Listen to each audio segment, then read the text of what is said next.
Hasiera batean duela 4 urte izan genuen Loraldia eskolaren jakin izan genuen horretaz eta ikusi genuen gure helburuekin bat egiten zutela eta parte hartzea erabaki genuen. Bazen pizkatxo bat pastorala, Euskal Herriko historia, Euskal Kurrikulumnarekin zerikusia daukan zerbait gure Barbason historia izatez. Zuekin eta hor luzatu barik, sokari dira, txalo bero bat.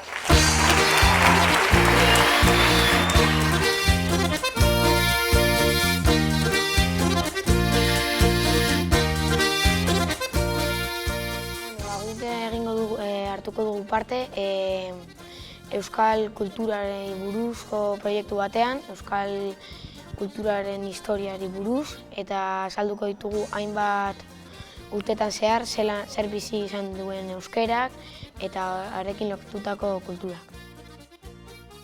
Antzineko kantak zelakoak ziren, zelako historia izan dugun Euskal Herrian, euskeraz sortutako ikuskizuna posible dela egitea.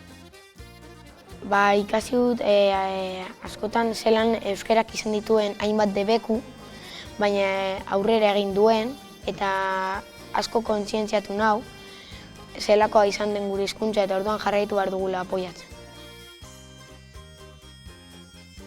Eta horrek balio izan digu haien arteko taldea egiteko, sendotzeko haien harremanaketa.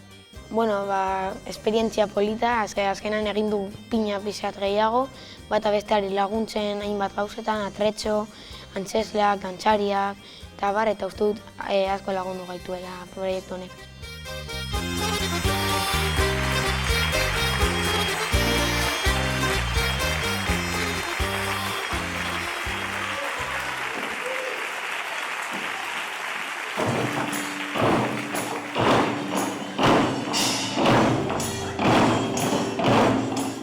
Gu pastoral bat egin dugu, Bilboko uholdeak interpretatuz, duela 40 urteko uholdeak.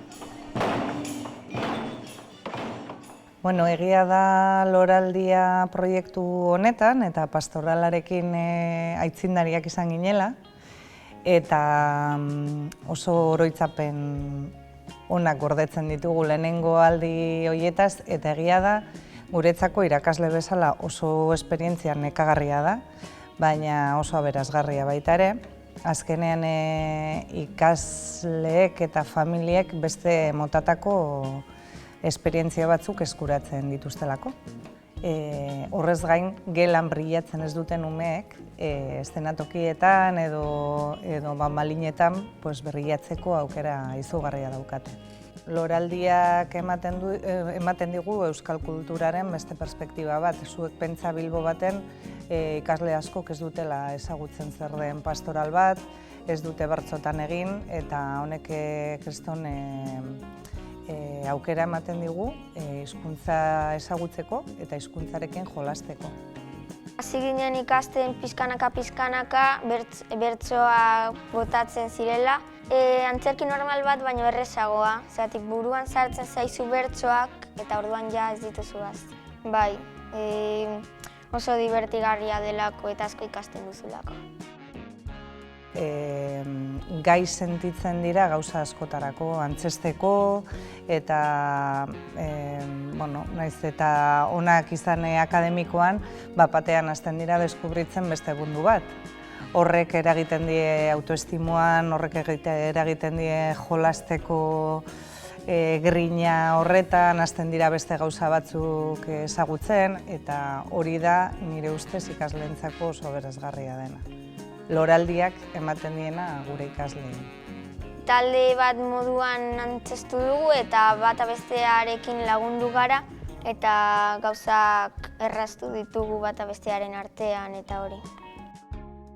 Eta momentu batzuetan unkitu eta sentitu gara tutoreak, gure umeak, taula gainean hain loratuta ikusi ditugulako, ez? Orduan esperientzia oso polita da. Bizitzekoa da, behin bada ere bizitzekoa da.